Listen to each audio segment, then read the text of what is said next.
A new bathroom for an old mid-century modern home. This particular home was built in 1968.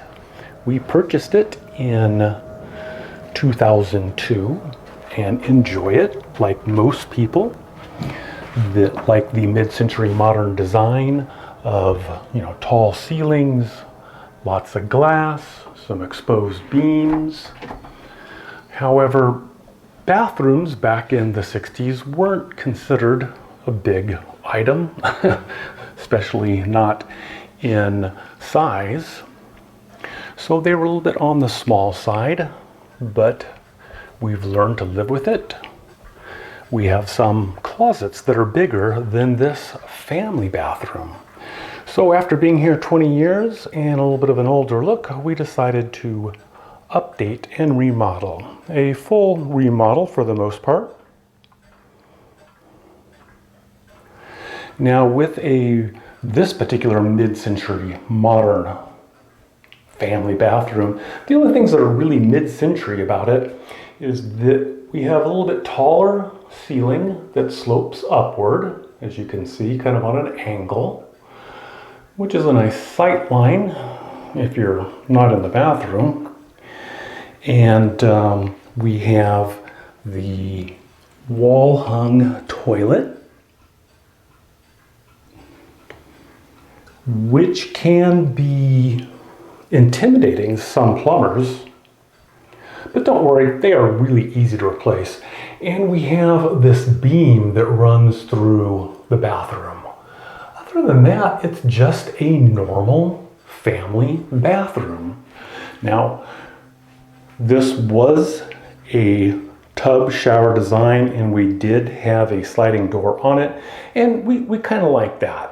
It may not work for all families. The shower door was a little bit actually smaller. We did raise the shower head because it was pretty low. The original bathroom design was for children, and adults, big size people, use this bathroom. And so we decided to go back with a sliding shower door. The doors are kind of just pieces of glass that slide back and forth. They're very nice.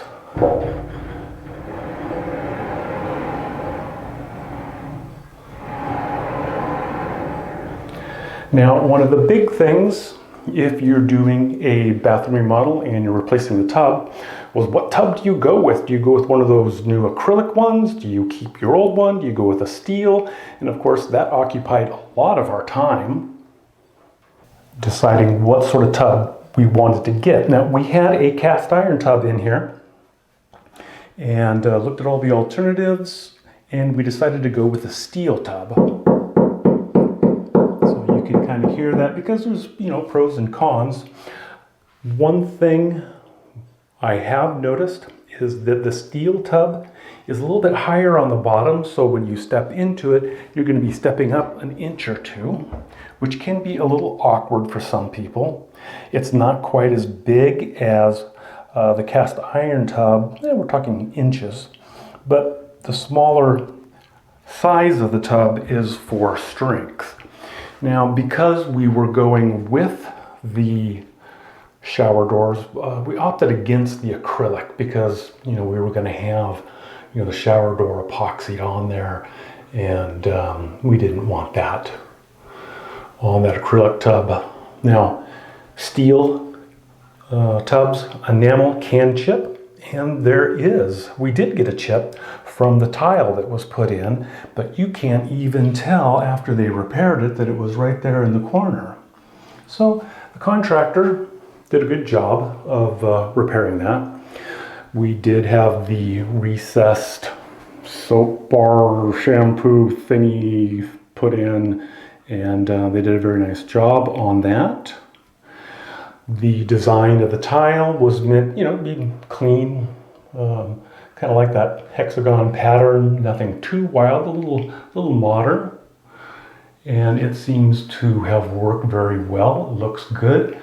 And especially we took it all the way to the top of the ceiling, which we didn't have that before. So it actually gives the bathroom a little bit more height when you're walking into it, because the sight line goes up with that tile. Nothing too extraordinary on the toilet. You know, your typical wall hung toilet. We did go with the Gerber. It is, you know, the other toilet is like 5 gallons of flush, and it doesn't flush very well. This one does a super job. I'm really, really happy with it. And again, very easy to put in. People should not be intimidated by putting in a wall hung toilet. Now, for the vanity top, we were pretty happy. We actually found this piece at a store that sells remnants, and that saved several $100s because we didn't have to buy a full sheet of the Caesar stone or whatever it was that we had to buy.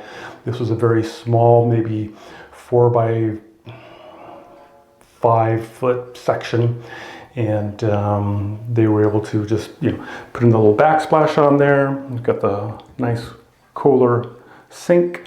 All the fixtures are Delta. And instead of going all white, we do like natural wood colors, and we went with kind of this maple wood on the vanity, and we also went for the nice drawers, that open, and then the soft close. The other vanity was just 2 big doors, and it was just hard to get stuff in there. This actually provides a lot more space than the 2 double doors. And just some simple hinges, nothing extraordinary. I guess the new norm for the vent is that it's automatic, so when it senses humidity, it automatically comes on. That's nice. The lights, we probably could have gone with just 2 balls, but we kind of like the 3 ball look of the light design. It's kind of actually, if I turn off the lights, what happens? If I just turn on the fan. There you go. Now you can kind of see that's kind of a black and gold, or black and brass on there. And we are fortunate, well, we have that tall window, and then several years ago we put a skylight, so the bathroom actually gets a lot of natural light without any lights on. For the design on the tile, I have no clue. We worked with Brenna and Rusty Kraus. I believe it's K2 Builders in Orangevale. We kind of gave Brenna, it's a design build firm, we gave Brenna kind of what we were looking to do, and she picked out some different things, and of course everyone went over and looked at the different material that might be used, and we just kind of went with that, and then just gave them free rein to install stuff. They did a good job. When you are looking at a bathroom remodel, expect 6 weeks. Ours was about 6 weeks. Came in on budget, a little higher, a little lower. We're looking at about $25,000 right here. It probably could have been done for less had I done it, but it would have taken 2 years and a lot more headaches and hassles. Rusty managed the demolition, construction, arranged all the subcontractors, did some building himself, and it was very professional. And I am glad we paid the extra money for a professional contractor that had a schedule and stuck to it.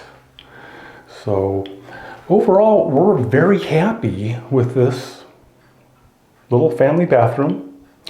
And if we do sell the house, there is a tub, and children can still do bath time. If we ever have grandkids, that's probably not a big possibility, but they'll have a tub.